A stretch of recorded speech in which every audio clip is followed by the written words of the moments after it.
used to make videos in Spanish, but let's just take this overseas, shall we? Hey, do you remember when in 2010 we had A Nightmare on Elm Street remake starring Rooney Mara and an entirely different Freddy Krueger? I do, and it was a nightmare indeed. I mean, who's that guy?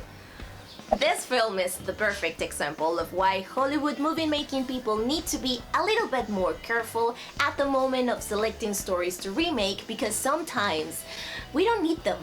It is not really about how much ago a movie came out. I think it's more about how much do we remember it. And Nightmare on Elm Street was released in 1984, and 36 years later, the story, the scenes, and the iconic character is still alive in our current memories. So that's why when you try to present to us the same thing with some slight changes and a Freddy Krueger that it's not Robert Englund, we're all gonna be like, ugh, no. Just like this horror classic, today I'd like to share with you 5 more movies that I personally think shouldn't have a remake, but probably will. Number 5. Grease. Raise your hand if you ever got to see this musical performed by people at school. Raise your hand if you were one of those people who performed this musical at school. Oh, I wasn't. I sing like a horse. Okay, Grease is the mother of musicals. Don't you love the scene where Sandy's singing her heart out and she sees Danny's reflection on the water that turned out to be an inflatable swimming pool, and she's just like there with the paper being melancholic? I mean, that's just art. It gets me every time. No, it's not perfect, and yes, there are better musicals out there, but the cultural impact this movie has had ever since its release has passed down through generations, making it one of the most influential movies of all time. My dad was a teenager when he saw this film, and he was the one who first showed it to me. That was the way I was introduced to the world of teenage movies and musicals. This is a very complicated word for me. Immortal. This movie is so immortal that even if you are part of that very few people in the world who haven't seen it, you know what is it about, you recognize the songs, know the lyrics, and main characters. So, do we need a new version of this? No. Besides, as long as Olivia Newton-John and John Travolta keep giving us special Grease moments like singing together, dancing together, or even dressing like the characters, it's gonna be really hard for us to picture someone else as Danny and Sandy. Number 4. Taxi Driver. There are very few movies that perfectly detail the kind of world we all live in. Even though now we have plenty of movies about military veterans coming back from war and having trouble with adjusting to civilian life again, none of them compares to the disturbing ride we go alongside Travis Bickle when he drives us around the nocturnal life of New York City, witnessing all sorts of violence, coming across with drug dealers and hookers that just add more reasons for Travis to despise the society he lives in.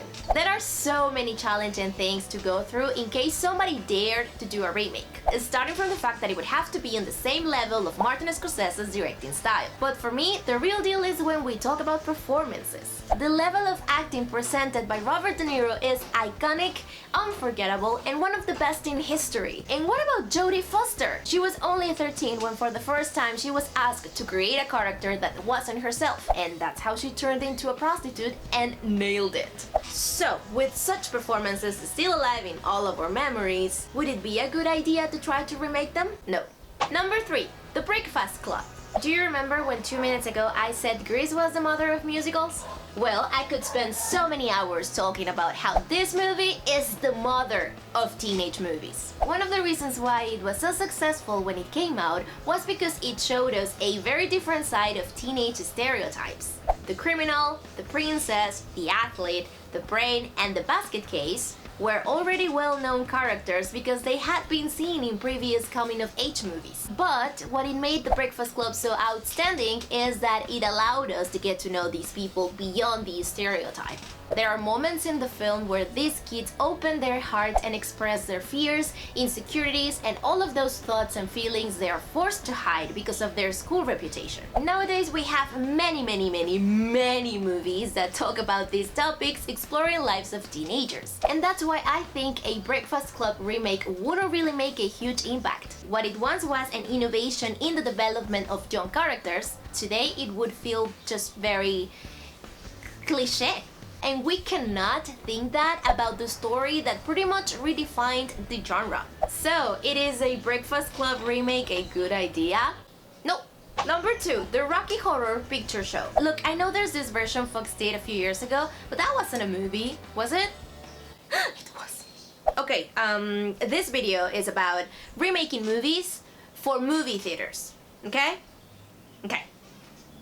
So, why Rocky Horror should remain untouched? Because the new version wouldn't have the background story that made the musical one of the most beloved cult classics of all time. Unlike Grease, Rocky Horror wasn't immediately a story of everyone's liking. It took some time for people to appreciate Tim Curry's corsets and heels.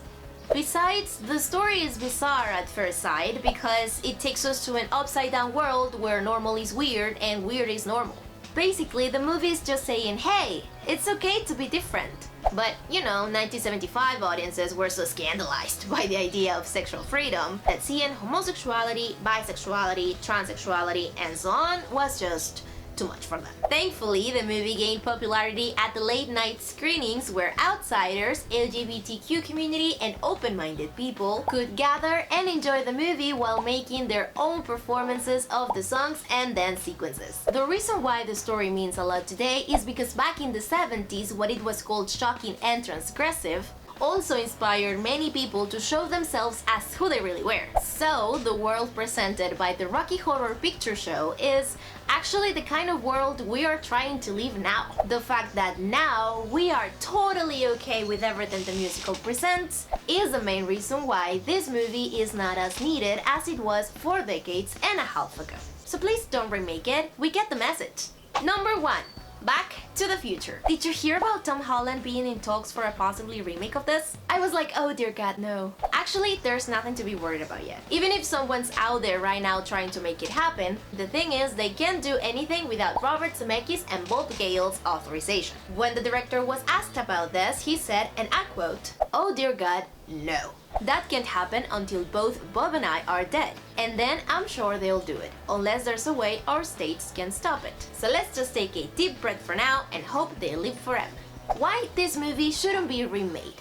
Because it is considered one of the most perfect movies ever made. Why would you like to mess with that? One of the things that fascinated audiences back then was the nostalgia factor, because they were so amazed by the way the movie compared how it was to live in the 1950s and the 1980s. So it didn't matter if you were a kid or a parent, the movie was going to connect with you either way. But what happens with modern audiences? Why do we love it so much? For some, maybe most of us, this trilogy is part of our childhood because our parents showed it to us. So there's that. Another thing is that now there's this nostalgic trend where everything old is new again, especially with things that give us 80s vibes. And the last and most important thing, it is such a perfect movie! Leave it alone! That's all for now. If you like this video, please let me know in the comment section below and subscribe so you get to see more videos like this. You can also follow me on social media where you will find me as denissemccool. Thank you for watching and see you next time.